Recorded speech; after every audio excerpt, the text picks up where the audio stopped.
Pues como he dicho antes, para mí es un privilegio, de verdad, es un honor poder estar aquí. Recuerdo en el año 2005 un MP aquí, MP 2000, MP3 se llamaba, y era gracioso porque en aquel entonces realmente usábamos los MP3. Ahora ya se usan muy poco, ¿no? Usamos los otros dispositivos, pero en aquel entonces se usaba el MP3 y era MP3 porque era Misión Posible 3 en el año 2005 creo que fue, pero antes ya había estado en otro evento que se llamaba Contracorriente, que se celebraba en el polideportivo que hay justo aquí fuera, que es donde va a ser creo que el torneo de fútbol o alguna otra actividad durante esta Misión Posible. Así que hace 15 años ya yo estaba aquí y recuerdo que no solamente ese evento, sino todos los eventos en los que he estado aquí, en la pirámide, han tocado mi vida, de alguna forma. Yo recuerdo varios sitios de esta pirámide en los que en algún momento de algún evento me he puesto de rodillas llorando, totalmente quebrantado, pidiendo perdón a Dios. Recuerdo muchos momentos de muchos Misión Posible en los que yo he entregado mi vida a Dios, en los que yo he puesto delante de Dios algún pecado, alguna situación chunga por la que estaba pasando y le decía, Señor, esta es la última vez. Y recuerdo que el Señor me ha tocado una y otra vez en Misión Posible. Para mí es un privilegio poder ser parte de lo que Dios quiere hacer con vosotros en esta edición. No hace falta tener tampoco mucha fe para saber que estos días van a ser días de revolución en vuestra vida. Porque todo está preparado para esto y porque Dios lleva tiempo buscando trabajar contigo. Así que no es muy difícil lo que yo tengo que hacer. Simplemente tratar de acercarte a lo que Dios tiene para ti. ¿Os acordáis de cuál es el lema de este evento? Levántate. Lo ha dicho Giles antes. ¿Os acordáis cuál es el pasaje bíblico sobre el que vamos a estar profundizando no solamente en las charlas, sino también en los tiempos con Dios, en los minigrupos, etcétera? ¿Os acordáis? Hechos 9, Hechos capítulo 9, los primeros 20 y algo versículos. Sobre esto es sobre lo que vamos a estar hablando. Pero hoy, que va a ser solamente muy cortito, una mera introducción, vamos a irnos un poquito más atrás. Vamos a irnos un capítulo o dos más atrás. Y quiero que vosotros en vuestra mente viajéis conmigo a esta escena. A una escena en la que Esteban, uno de los 7 diáconos, elegidos por los 12 discípulos para echarles un cable. Jesús se acababa de volver al cielo después de resucitar no mucho tiempo atrás. Y ahí estaba una primera iglesia primitiva tratando de seguir a Jesús, tratando de poner en práctica lo que Jesús había dicho que hicieran, y estaban muertos de miedo, porque se había ido el maestro, pero también estaban llenos de fe. Y uno de estos varones llenos de fe se llamaba Esteban. Dice la palabra de Dios que Esteban estaba lleno del Espíritu. Y Esteban iba predicando de Jesús, iba molestando tanto a los religiosos judíos de aquella época que lo apresaron. Cogieron a unas cuantas personas que dijeron cosas falsas sobre Esteban y le apresaron. Y cuando estaba defendiéndose en el juicio,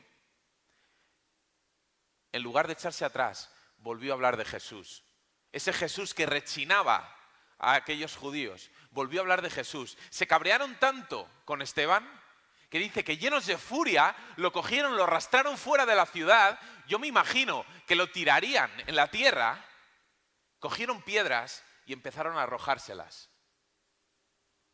Y Esteban, su única falta había sido hablar de Jesús.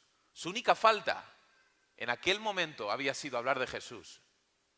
Y los judíos dijeron, este hombre blasfema, este hombre nos está hablando de un no sé quién que dice que fue hijo de Dios. Y lo empezaron a arrojar piedras. Fijaos si le arrojaban piedras, muchas piedras, y mirad qué fuerte, que dice que los que le arrojaban las piedras se quitaron las vestiduras, yo me imagino que estarían sudando, y las dejaron a los pies de un joven que estaba contemplando la escena. Y este joven se llamaba Saulo, Pablo. Pablo era un joven que tendría entre 20 y 25 años. Algunos estudiosos dicen que Pablo nació en el año 5 después de Cristo, otros dicen que en el año 10 después de Cristo, pero sea como fuera, sería un joven que estaba viendo la escena viendo cómo apedreaban a un hombre inocente. ¿Y sabéis lo que dice la Biblia? En Hechos 8:1. Y Saulo consentía en su muerte. Saulo no hizo nada para impedir que Esteban muriera apedreado. Uno de los primeros mártires del cristianismo. Esteban, muerto apedreado, y Saulo consentía en su muerte. ¿Y qué hacía Saulo? ¿A qué se dedicaba Saulo? Tiempo después, cuando Pablo habla de su conversión y de su viejo hombre, lo que hacía antes de conocer a Jesús, que es lo que veremos en estos días, él dice en Hechos 22, versículos 4 y 5, dice: perseguía yo este camino, el camino eran los cristianos, perseguía yo a los cristianos hasta la muerte. No es que les iba dando collejas, es que les perseguía hasta la muerte, prendiendo y entregando en cárceles a hombres y a mujeres, a todo lo que se moviera que hablara de Jesús, a la cárcel. Como el sumo sacerdote también me es testigo y todos los ancianos, de quienes también recibí cartas para los hermanos. Él recibía cartas de los principales de las sinagogas para que fuera donde fuera y pudiera ir en nombre de los principales judíos para detener, encarcelar, llegó a torturar, incluso algunos fueron condenados a muerte. Y dice: y fui a Damasco para traer presos a Jerusalén, también a los que estuviesen allí, para que fueran castigados. ¿Quién era este Pablo? Parece que es un villano. ¿Quién era Pablo? Pablo nació en Tarso. Tarso es una ciudad que era la capital de una provincia muy importante del Imperio Romano, Cilicia, una provincia con muchísimo comercio, con mucho flujo de movimiento de aquí para allá. Y allí había nacido Pablo. Pablo era judío, pero también era romano por nacimiento, por derecho. Pablo era un hombre estudioso, no era cualquier persona. Pablo, dice la Biblia y dicen los escritos anexos, que se crió y que estudió a los pies de Gamaliel. Gamaliel era un gran sabio de la época. Y Pablo no fue a cualquier escuela. Pablo no aprendió él solo lo que tenía que saber. Pablo aprendió del mejor. Pablo conocía perfectamente las Escrituras. Perfectamente. No era un fanático que perseguía a Jesús sin saber lo que estaba persiguiendo, sin saber qué era lo que defendía. Pablo conocía exactamente, palabra por palabra, como en aquel entonces hacían las Escrituras. Y más él siendo fariseo. Sabéis que los fariseos eran la secta más estricta de los judíos. Si había judíos moderados, había judíos muy ortodoxos y había judíos totalmente fanáticos que seguían al pie de la letra, a rajatabla, las enseñanzas de la Torá. Y este era Pablo, uno de ellos. Pero ¿por qué ese afán por perseguir a los cristianos? En Hechos 26, del 9 al 11, él mismo reconoce: yo ciertamente había creído mi deber hacer muchas cosas contra el nombre de Jesús de Nazaret. Yo había creído mi deber hacer muchas cosas contra el nombre de Jesús de Nazaret, lo cual hice también en Jerusalén.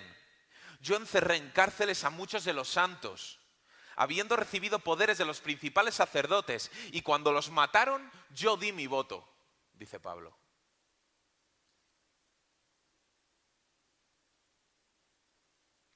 Y muchas veces, castigándolos en todas las sinagogas, los forcé a blasfemar. Los torturé hasta que blasfemaron. Y enfurecido sobremanera contra ellos, los perseguí hasta en las ciudades extranjeras. Él pensaba, él había creído que era su deber ir en contra de Jesús. Y mañana veremos, Moisés nos contará qué es lo que le ocurre a Pablo.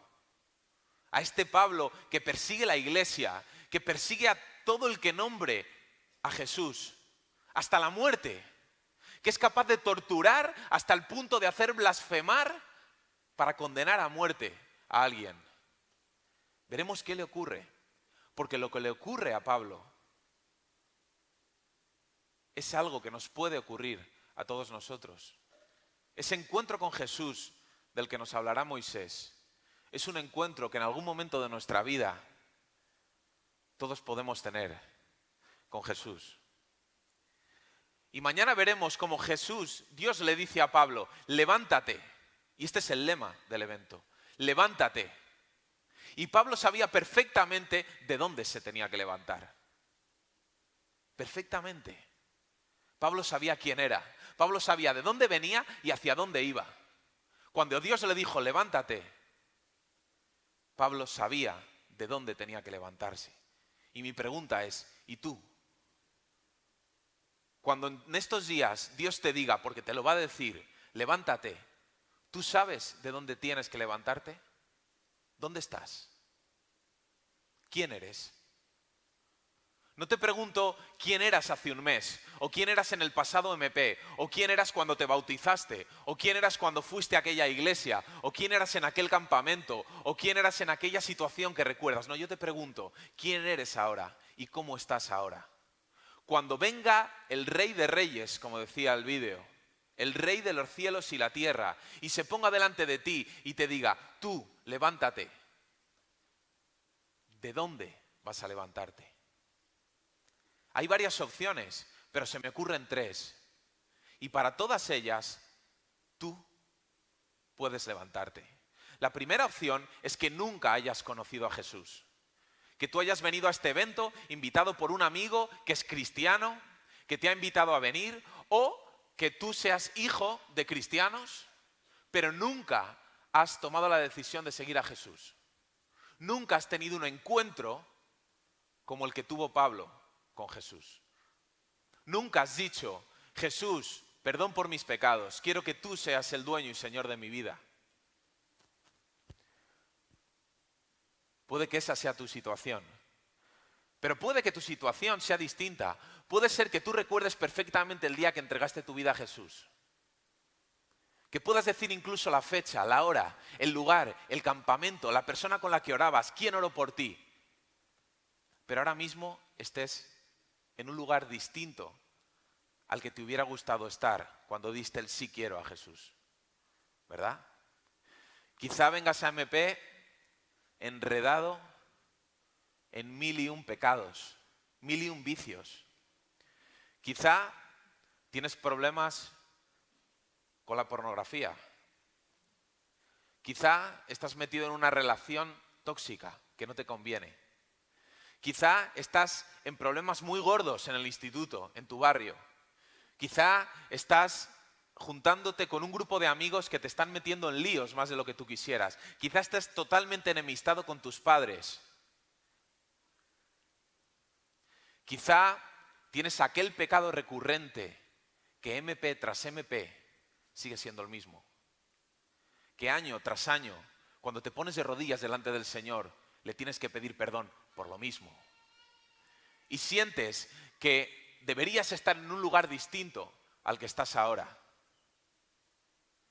¿Os acordáis cuando vais a un centro comercial, a un parque, aparece un mapa y dice, usted se encuentra aquí? ¿Veis este mapa?